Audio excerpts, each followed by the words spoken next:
प्यारे दोस्तों, बहुत-बहुत स्वागत है आपका अपने चैनल यूजीसी नेट साहित्य दर्पण में। तो फ्रेंड्स, जैसा कि आपको पता है कि इस चैनल के माध्यम से हम NTA net, JRF, set, TGT, PGT, KVS, NBS, Eklavya आवासीय विद्यालय की तैयारी कर रहे हैं। आज की क्लास में हमने पाश्चात्य काव्यशास्त्र के महत्वपूर्ण प्रश्नों को लिया है, ठीक है?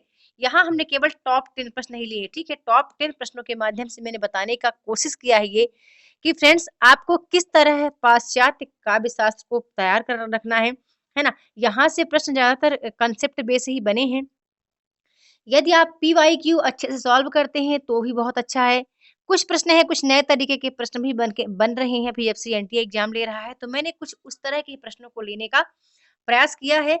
आप यदि इस चैनल पे पहली बार आए हैं तो सब्सक्राइब कर लीजिए, साथ ही साथ बेल आइकन को प्रेस कर लीजिए ताकि मेरी सभी न्यू आने वाली वीडियो का नोटिफ़िकेशन आपको सबसे पहले प्राप्त हो।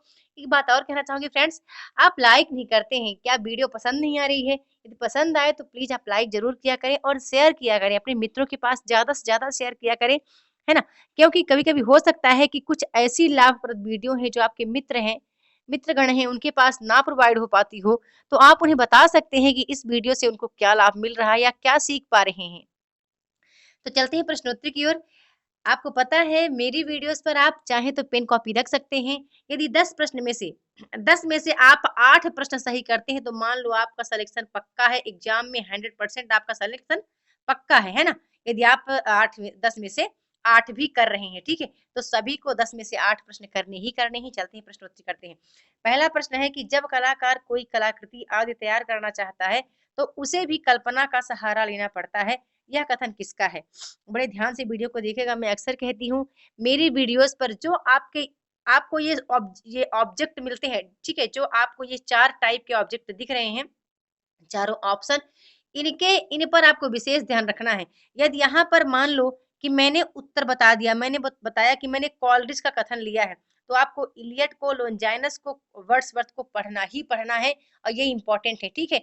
तो अब आप टिक करते चले जाओ, है ना? आप अपना बुक खोल लो, किताब खोल लो, कॉपी खोल लो, जो भी आप अभी रखे हैं, उसको टिक कर लें या इसको नोट कर लें कि इनको आपको पढ़ लेना है। जो इनकी रचनाएँ हैं, वो पढ़ना है, जन्म समय इनका याद रखना है और काव्य के संबंध में इनके क्या विचार हैं, क्या भाव हैं, क्या आलोचनात्मक तथ्य इन्होंने व्यक्त किए हैं, वो आपको याद रखना है ना? तो हमारा सी नंबर बिल्कुल करेक्ट ऑप्शन है। बता दूँ यहाँ केवल आपको नए तरह के प्रश्न मिलेंगे, है ना?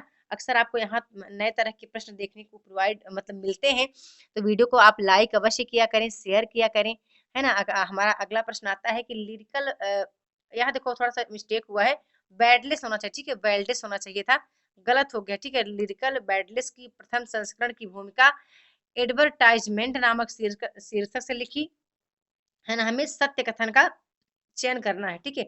माफ़ करना, असत्य कथन का चयन करना, ठीक है? यहाँ पे थोड़ा-सा टाइप मिस्टेक हुआ है। असत्य का हमें चयन करना है। फिर दूसरा है कि प्रकृति उनके विचारों की मूल थी। फिर तीसरा आता है कि वर्ड्सवर्थ और कॉलरिज ने मिलकर काव्य संबंधी चिंतन किया। फिर आता है कि इस संग्रह का चतुर्थ संस्करण किसका? कौन से संग्रह का चतुर्थ संस्करण 1820 ईस्वी में प्रकाशित हुआ? लिरिकल बैडनेस की बात हो रही है, ठीक है? यहाँ पर लिरिकल की ही बात हो रही है, ठीक है? तो ये जो हमारा डी नंबर है फ्रेंड्स, डी नंबर हमारा सही नहीं है, है ना? डी नंबर हमारा जो है वो असत्य है। तो आप बताना मुझे कि लिरिकल बैडनेस का जो चौथा संस्करण है वो कब प्रकाशित हुआ था? आप बता सकते हैं। फिर हमारा अगला प्रश्न बनता है, प्रश्न आता है कि निम्नलिखित में से कौन सी रचना मैथ्यू अर्नाल्ड की नहीं है ना? इस तरह के प्रश्न आपको जरूर देखने हैं। ये आपके लिए बहुत इंपॉर्टेंट आज का वीडियो हो सकता है। ये पाश्चात्य काव्य शास्त्र से related, culture and anarchy, essays on church and state, literature and drama या द कॉकटेल पार्टी, है ना? तो मैथ्यू अर्नाल्ड की रचना नहीं है। हमारा जो डी नंबर है वो करेक्ट आंसर है, द कॉकटेल पार्टी, है ना? ये हमारा मैथ्यू जी का नहीं है। फिर हमारा अगला प्रश्न बनता है,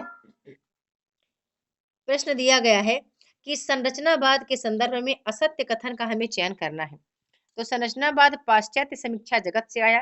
मैं बार-बार कहती हूँ फ्रेंड्स, इकाई 3 और इकाई 4 जो हमारा है, प्रश्न देखो सामान्य प्रश्न भी रहेंगे, कोई भी टॉपिक आप उठा लो, आप चाहे इकाई 1, 2, 3, 4 जहाँ से भी आप टॉपिक उठाएँ या उनका आप पीवाईक्यू सॉल्व करेंगे। यदि पीवाईक्यू आप सॉल्व करते हैं तो आप यही देखेंगे, है ना? आप यही देखेंगे कि उसमें से कुछ प्रश्न हैं, है ना? उसमें से कुछ प्रश्न हैं, यदि मान लो किसी लेसन से 10 प्रश्न आने हैं, तो उनमें से 5 प्रश्न ऐसे हैं जो बिल्कुल सामान्य हैं, बहुत ही सामान्य है, सबको उसका आंसर आ रहा है। 5 में से ये हो गया 10 में से 2 प्रश्न है जो कि थोड़ा-सा डिफ़िकल्ट है और जो 3 प्रश्न है थोड़ा-सा ज़्यादा डिफ़िकल्ट है ना? तो इस तरह आप यहाँ भी मान के चलिए कि जो भारतीय काव्य शास्त्र, पाश्चात्य काव्य शास्त्र है, ये 10 से 12 प्रश्न दोनों मिला के दोनों हमारे भारतीय और पाश्चात्य से पूछे जाते हैं। तो मान के चलो कि 5 प्रश्न ऐसे होंगे जो बिल्कुल सामान्य होंगे। इसके बाद 2 से 3 प्रश्न ऐसे होंगे, 3 मतलब 3 या 4 प्रश्न ऐसे होंगे, थोड़े से ऐसे कांसेप्ट बेस्ड होंगे। जैसे यहाँ पे आपको दिख रहा है, ठीक है? यहाँ पे जो दिख रहा है ना, कांसेप्ट बेस्ड प्रश्न हो सकता है। तो इस तरह आपको तैयार रखना है। मैं अक्सर ही आपको बहुत सारी क्लोज़ली बातें मैं शेयर करती आई हूँ अपनी वीडियो पर। अच्छा, जो लोग चैनल का प्लेलिस्ट विज़िट नहीं कर रहे हैं, वो करके 1000 प्रश्नोत्तरी और 500 प्रश्नोत्तरी का अलग-अलग प्लेलिस्ट है, उसको आप चेक कर सकते हैं। आप फ़ास्ट मोड में, ठीक है? फ़ास्ट मोड में वीडियोज़ को वॉच कर सकते हैं, आप देख सकते हैं कि क्या आपको पढ़ना है।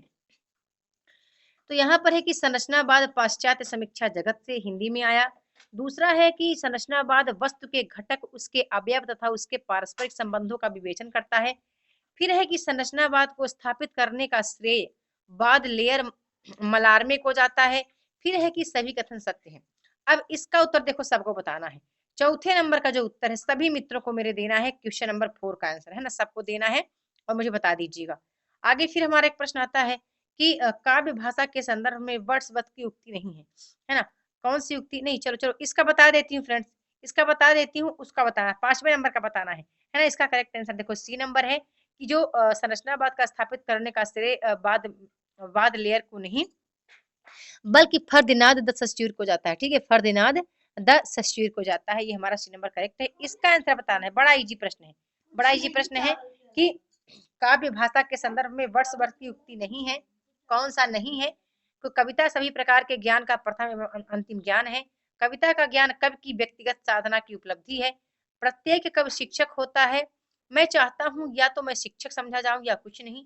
काव्य सबसे अधिक तभी आनंद देता है जब वह केवल सामान्यतः समझ में आए, पूर्णतः नहीं। बहुत बड़ी बात लिखी गई है। इन चारों ऑप्शन में बहुत बड़ी बात लिखी है। इनका भावार्थ निकाला जाए तो बहुत कुछ आप सीख सकते हैं। बताना है आपको इसका राइट आंसर क्या है ना? काव्य भाषा के संबंध में वर्ड्सवर्थ की उक्ति नहीं है। आगे चलते हैं, ये देख लेते हैं अगला प्रश्न कि द विल टू पावर किसकी रचना है? जॉर्ज लुकास की, नीत्शे की, मैथ्यू अर्नल्ड या कॉल्डिज की, है ना? देखो अब इन लोग को आपको पढ़ना है ना, ये चारों है ना फ्रेंड्स, उनको आपको पढ़ना ही पढ़ना है, छोड़ना बिल्कुल नहीं है। तो यहाँ पर जो हमारा करेक्ट आंसर है ये हमारा बी नंबर करेक्ट है, 6 का, नीत्शे की है, नीत्शे की है द विल टू पावर। आगे देख लेते हैं। अगला प्रश्न फिर बनता है कि निम्नलिखित पाश्चात्य आचार्य चिंतकों का हमें जन्म क्रम में असंगत का चयन करना है ना? जन्म क्रम में असंगत का चयन करना है। वहां पर जन्म का हमें सही क्रम लगाना रहता है, चारों लोगों को दिया रहता है जन्म क्रम का सही क्रम। यहाँ पे मैं थोड़ा सा चेंज हमने किया है, असंगत बता देना है कि आई रिचर्ड्स 1893 में इनका जन्म हुआ है, जॉन पॉल सार्त्र का 1905 में, विलियम वर्ड्सवर्थ का 1770 में, या जॉक देरता का 1730 में, है ना? ये जॉक देरता है, ऐसा थोड़ा सा ये हो रहता है टाइप में, ये मिल नहीं रहा था फ्रेंड्स, इसलिए जॉक देरता का 1730 बताना है। क्या हमारा करेक्ट है? तो बता दूं यहाँ पर जो हमारा करेक्ट है 7 का डी नंबर करेक्ट है। जॉक देरता 1730 नहीं, 1930 से 2004 है ना? 1730 नहीं, 1930 से 2004 इनका जन्म समय है ना? अब बाकी इन लोगों को देख लेना, इनकी रचनाएं देख लेना फ्रेंड्स, इनके इन तीनों को जरूर देखना है ना? यदि नेट की तैयारी के लिए आप सीरियस हैं तो इस तरह पढ़ते हैं तो एग्जाम में आप कभी हार नहीं पाएंगे, आपकी जीत ही होगी और निश्चित तौर पर आपकी जीत होगी। अगला प्रश्न फिर हमारे पास आता है कि पॉवर्टी ऑफ फिलॉसफी किसकी कृति है ना? पॉवर्टी ऑफ फिलॉसफी किसकी कृति है? कार्ल मार्क्स की, मैथ्यू अर्नल्ड की, शांत रहो, सॉरी, उधर जाओ जाओ जाओ, चश्मा नहीं। अगला प्रश्न है कि पॉवर्टी ऑफ फिलॉसफी किसकी कृति है? कार्ल मार्क्स की है, मैथ्यू अर्नाल्ड की है, कॉल्डिज की है, रोला बार्थ की, है ना? यहाँ पर हमें इसका करेक्ट आंसर बताना है। माफ करना, गुड़िया गई थी। अच्छा हाँ, प्रश्न हम पढ़ रहे थे कि पॉवर्टी ऑफ फिलॉसफी किसकी कृति है, तो बता दो यहाँ जो करेक्ट आंसर है कार्ल मार्क्स हमारा करेक्ट है, ए नंबर करेक्ट है। 1847 में इन्होंने इसकी रचना किया है पॉवर्टी ऑफ फिलॉसफी की, और इनका दास कैपिटल है, कुछ और महत्वपूर्ण कृतियां हैं तो आप देख लीजिएगा फ्रेंड्स, है ना? आगे फिर चलते हैं, अगला अगला प्रश्न हमारा बनता है कि निम्नलिखित में से कौन सी कृति होरेस की है? देखो सभी प्रश्न यहाँ इंपॉर्टेंट, लेकिन ये प्रश्न मुझे बड़ा इंपॉर्टेंट लगा, है ना? सभी इंपॉर्टेंट टॉप 10 में, पर ये प्रश्न मुझे बड़ा इंपॉर्टेंट लगा। बड़ा ही मिस्टेक होता है, कैसे? ये प्रश्न पता है कब मिस्टेक आप करते हो? जब ऐसे मिलान करने के लिए आता है, सही जोड़ी मिलान करने के लिए जब आता है ना ये वाला प्रश्न, तो बड़ा मिस्टेक करते हैं हमारे मित्र, है ना? तो बताना है कि होरस की कृति है कौन सी है? आर्स पोएटिका, पेरिइतुस, वसियतनामा या पेरिपोइटिकिस, है ना? तो बता दूं यहाँ 9 नंबर का जो करेक्ट है, ए नंबर करेक्ट है आर्स पोएटिका। बड़े ध्यान से इन वीडियो को देखिएगा, है ना? यहाँ पर आपको पता है खुद से मैं टाइपिंग करके प्रश्नोत्तरी ला रही हूँ। प्रश्नोत्तरी में जो हमारा पीवाईक्यू है और एमसीक्यू दोनों को ऐड करके ज़्यादा कुछ मंथन विचार करके ही प्रश्न यहाँ पर लाए जा रहे हैं, है ना? बड़े ध्यान से वीडियो को देखें और उनको उतारें अपने अपनी तैयारी में, है ना? कि कितना आपने इसको तैयार करके रखा है, इस इकाई को, यूनिट 3 को, है ना? तो ये हमारा करेक्ट आंसर हो गया। आगे चलते हैं, फिर अगला प्रश्न बनता है कि पाश्चात्य साहित्य में स्वच्छंदतावाद का उदय किस रचना से माना जाता है ना? लिरिकल बेल्ट से, बायोग्राफिया लिटरेरिया से, दी वेस्टलैंड से या प्रिंसिपल ऑफ लिटरेरी क्रिटिसिज्म से, है ना? फ्रेंड्स ये आज का देखो चैलेंज प्रश्न है। ये आपका चैलेंज प्रश्न है कि पाश्चात्य साहित्य में स्वच्छंदतावाद का उदय किस रचना से माना जाता है? सभी को बताना है। 10 नंबर का जो है ना ये चैलेंज प्रश्न है। और आपको ये भी बताना है कि 10 में से आपने कितने सही किए। मैंने वीडियो प्रारंभ करने से पहले कहा कि आपको 8 सही करने ही करने हैं। एक बार हो सके तो वीडियो पर अब फिर से जाएं, है ना? वीडियो को फिर से स्टार्ट करके फास्ट मोड में आप देख सकते हैं, फिर आप बता सकते हैं कि आपने कितने सही किए मेरे आंसर ना बताने से पहले। प्रश्न को फ्रेंड्स आप पहले ही देख के आप देखो आंसर चूज कर दिया करो, है ना? तो ये हमारा आज का वीडियो है। अब चलो मिलते हैं अगले वीडियो में। वीडियो पसंद आए तो लाइक और शेयर सबको करना है, सभी मित्रों को करना है, क्योंकि अभी एग्जाम से पहले मैं बहुत ही बेहतरीन क्लासेस लाने वाली हूँ, ठीक है? बहुत ही बेहतरीन क्लासेस लाने वाली हूँ। लेकिन आपके जितने ज़्यादा लाइक कमेंट होंगे उतना ही मेरा उत्साह बढ़ेगा। तो वीडियो के साथ बने रहने के लिए बहुत-बहुत धन्यवाद।